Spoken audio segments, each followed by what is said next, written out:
Leo hii tutazungumzia faida za kula nyama ya kenge.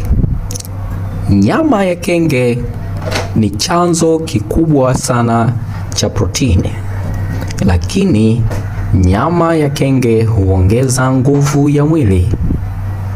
Nyama ya kenge huongeza damu mwilini, huimarisha kinga za mwili, lakini pia huongeza hamu ya tendo la ndoa.